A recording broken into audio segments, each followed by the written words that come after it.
Mamma e papà scendono dall'auto e la chiusura centralizzata scatta improvvisamente, intrappolando nell'abitacolo la loro piccola di appena pochi mesi. È successo ieri sera davanti alla stazione ferroviaria di Cittadella, dove una coppia del posto è rimasta vittima del blocco della serratura della loro Peugeot 206.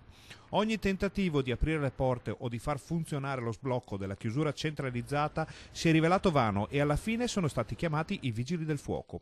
Le squadre, una volta constatato che la bambina non era in pericolo immediato e che la temperatura esterna non era tale da metterne a repentaglio l'incolumità, hanno deciso di non sfondare i vetri della vettura e hanno invece utilizzato un sistema di leve e cuscinetti.